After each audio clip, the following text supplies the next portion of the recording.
Hello बच्चों, अब मैं आपको दिखा रही हूँ आपकी अर्धवार्षिक परीक्षा का प्रश्न पत्र कैसे आता है उसके बारे में।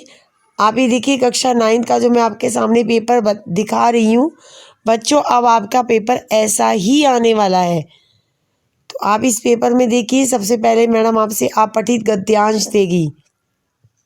ये ऑनलाइन शिक्षा पे बना हुआ है,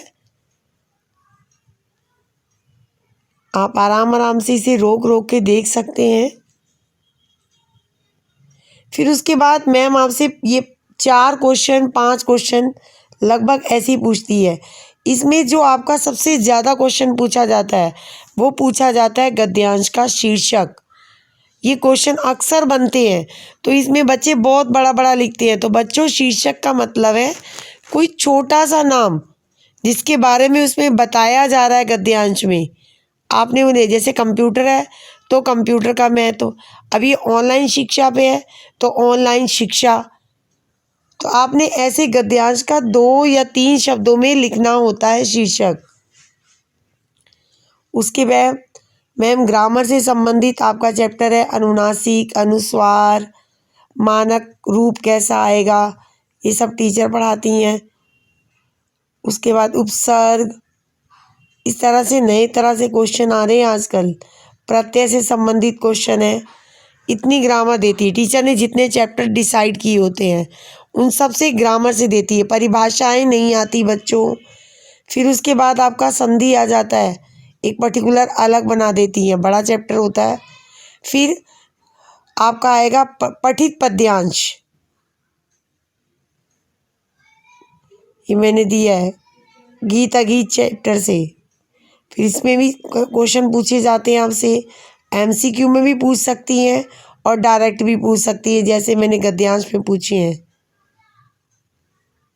ये कथन ए और आर, ये इससे मतलब ये इस तरह से क्वेश्चन आजकल ज़्यादा आने लगे हैं। तो आप इनकी तैयारी कीजिएगा कि ए के लिए जो बात कही जा रही है क्या वो बी उससे मैच करती है, या नहीं भी बोलेंगे तो भी चलेगा। फिर आपका आएगा पठित गद्यांश भी आएगा, ये देखिए मैंने दिया है बछेंद्री पाल चैप्टर से। इसमें भी आपको एमसीक्यू दे देती हैं टीचर, कभी कभी बिना एमसीक्यू के भी दे देती हैं, लेकिन आपने दोनों तरीके से तैयारी करके जानी है, पढ़ के आंसर देना है।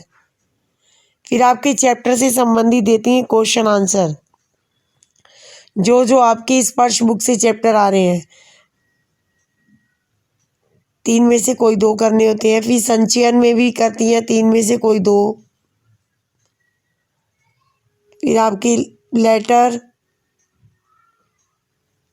अनुच्छेद लेखन, संकेत बिंदु के साथ चित्र लेखन। इतना बड़ा पेपर तो मैम बच्चों देती ही देती है। 9th में आपको इतने बड़े प्रश्न को सॉल्व करने की, प्रश्न पत्र को सॉल्व करने की आदत डालनी ही है। आप इसके आंसर करके देखिए, बड़ी आसानी से आप कर लेंगे। लेकिन आपको परीक्षा से पहले 1-2 सैंपल पेपर करने ही चाहिए।